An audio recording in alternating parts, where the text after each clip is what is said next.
needed for there's a more overriding matter that has to be taken up today. May I just introduce the friends of the Filipino people, the Senate President Vicente Soto III, and the other honorable members of the Senate, House Speaker Alan Peter Cayetano, and the other members, the honorable members of the House of Representatives, Executive Secretary Salvador Mijaldi, and other members of the Cabinet, Excellencies of the Diplomatic Corps, fellow workers in government, other distinguished guests, ladies and gentlemen. Basahin ko na lang muna siguro. Nakakahiya naman sa gumawa nito. Pawis rin ito. I am pleased to join you today as we welcome the new year with hope, much hope for the future of our nation. The passage of the 2020 General Appropriations Act is proof that invaluable help of both houses in Congress, this government can effectively work together the enactment of key legislative measures that will support our development agenda in the next 2.5 years.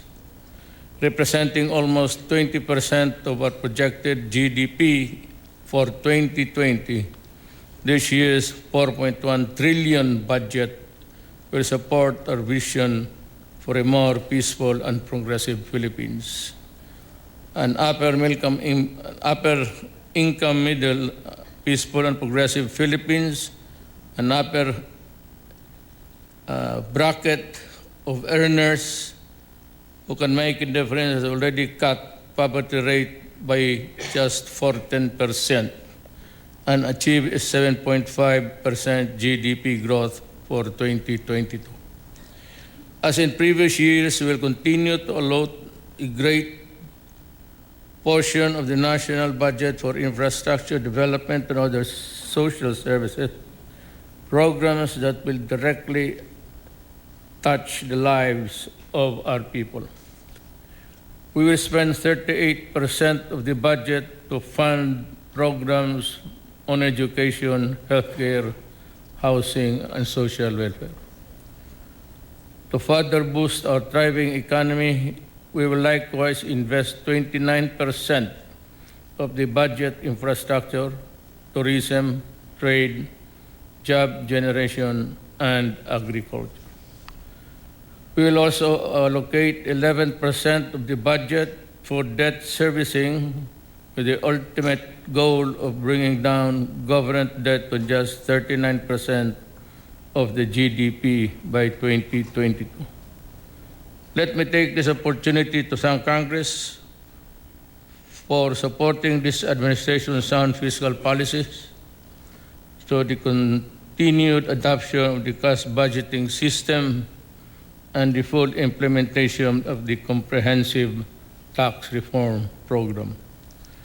I likewise recognize the invaluable contribution of the men and women of the Department of Budget and Management under the leadership of Secretary Abisado for his efforts in crafting this year's budget. As we look forward to another productive year for this administration, I ask Congress and our civil society partners, as well as my fellow civil servants in the executive department, to remain driven towards our collective goal of providing a more comfortable life for our people. Together, let us ensure that every peso in the budget will never be used to support the selfish greed of the few, but spent exclusively for the benefit and the service of the Filipino taxpayers. Maraming salamat po.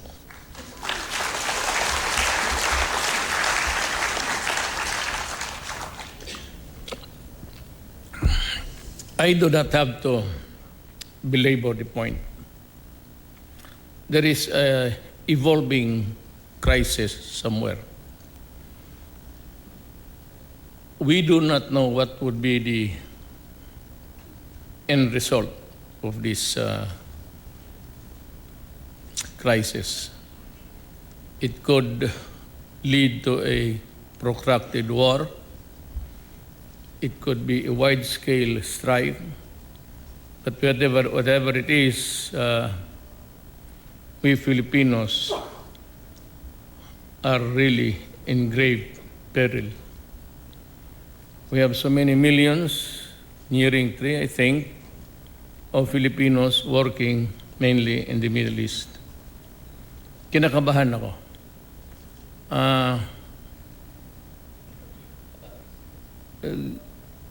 Iran seems to be bent on a retaliation, which I think will come. It's a matter of time.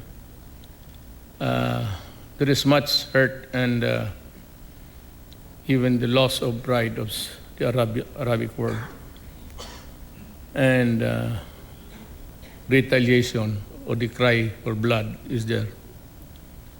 Wala akong I do not have anything nari worry, were it not for the fact there are a lot of Filipinos there. And it would take us a huge gargantum effort just in case total breaks out of how to bring them back safely.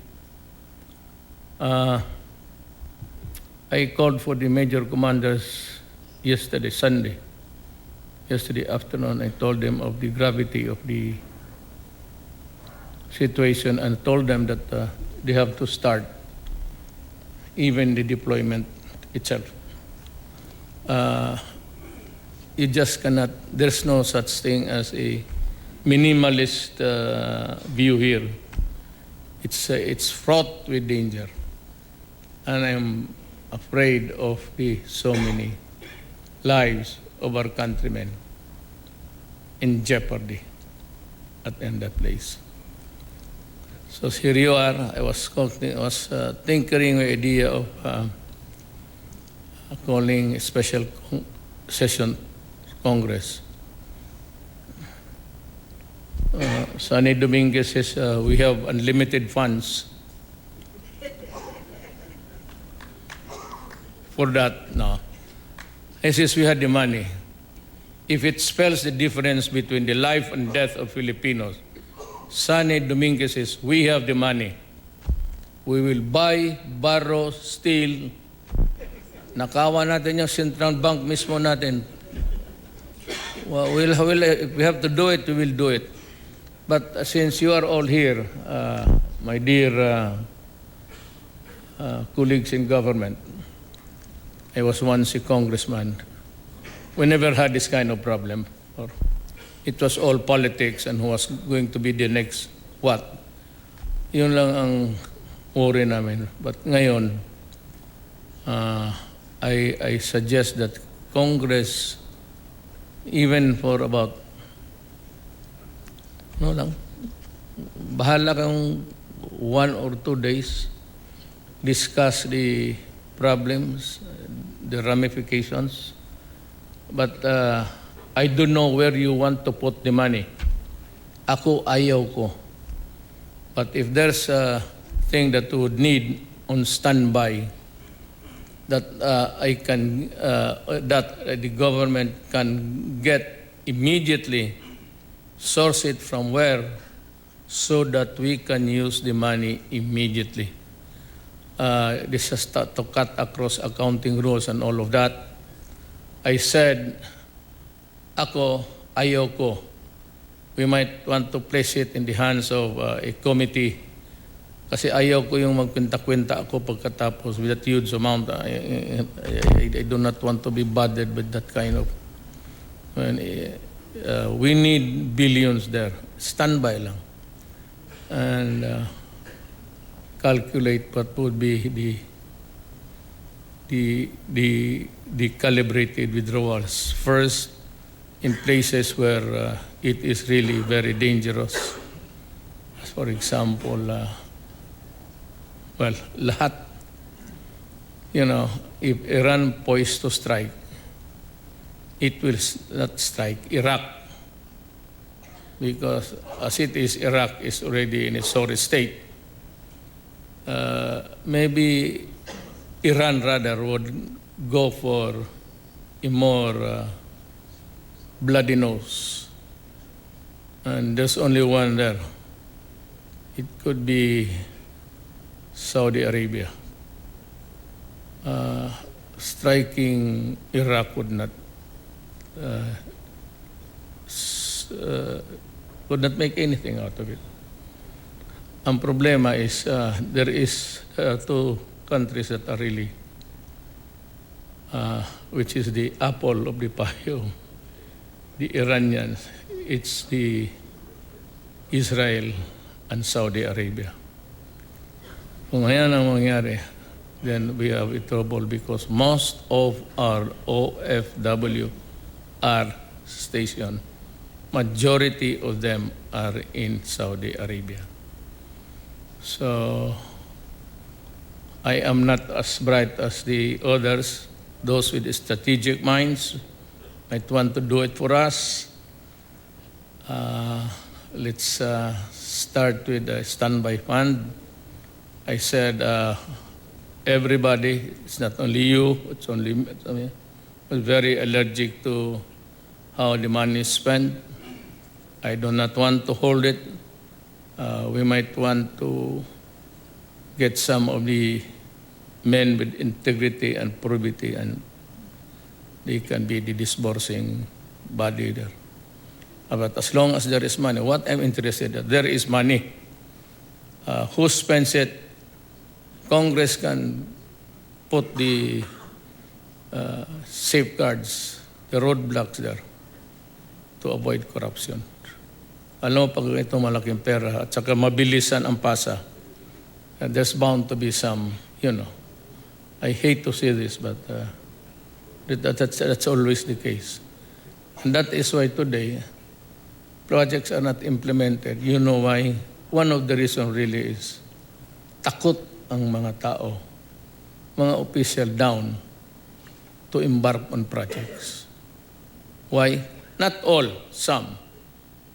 Ayaw masisira ang career nila, especially those nearing the finish line, about to retire. Ayaw nang gumalaw pag may mga pera-pera kasi takot. You have a bureaucracy who's sometimes corrupt, a bureaucracy who's timid, who's very extra cautious, and that is why the projects are not implemented even down the line. So gusto ko lang malaman ninyo na ganun ang istorya. But it's not all because everybody wants to get hold of the money. Some, kagaya ko, ayaw ko because I do not want to make accountings. I mean, I can handle the job, but the thing I do is that yung aspersions about corruption and all of this. I would rather that you have the power to do it. If you really want to do it, create a committee, make an oversight kaagad, a congressional oversight, so that everything will be okay. But we need the money, Sunny. I need it within the next, before it actually starts. And there's another thing there. I don't think the Hormuz Strait and the narrow road there is capable of protecting Filipino sailors. Every now and then, though in small numbers, you hear a lot of Filipinos being, well, most of them are eventually freed, but some are killed. Few of them. We do not have any protection in that part of it. At one time, when there was about 6 Filipinos, I threatened to send a frigate of our Philippine Navy to patrol the international waters before entering the Sea of Hormuz. And same, we have to show to the people everywhere that we cannot be the whipping boy in this part of the country. Kaya ako sabi ko, if I send and you say the pirates, never mind about human rights, that's bullshit. You blast them to death.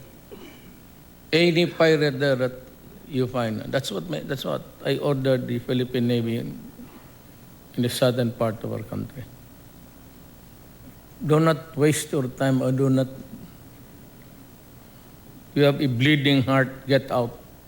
I need men who will kill. Because today that is really the mantra. Kill, kill, kill, kill. They kill for whatever reason. They blow churches, they blow mosques. There's nothing sacred anymore. So they blow crowds, they blow congregations and all.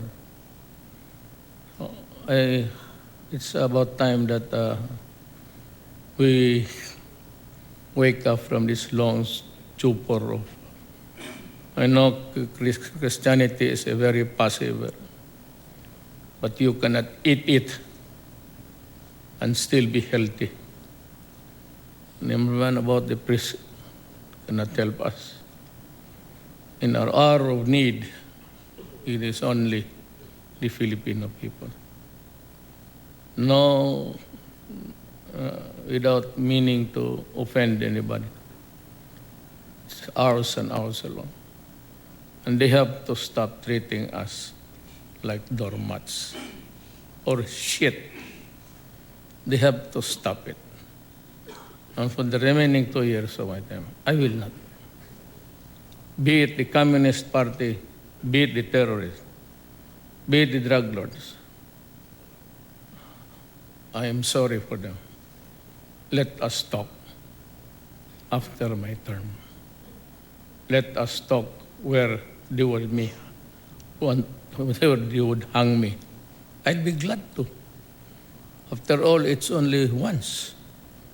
Remember, not all people die because of hanging. Other people die because of sickness. So, actually, when you die of hypertension, there's no purpose in it. But if you die for your countrymen, it's going to be great. Thank you.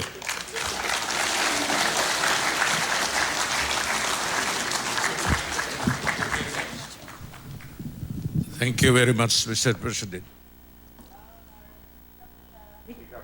At yan po ang naging talumpati ng Pangulo matapos niyang lagdaan ang 2020 national budget.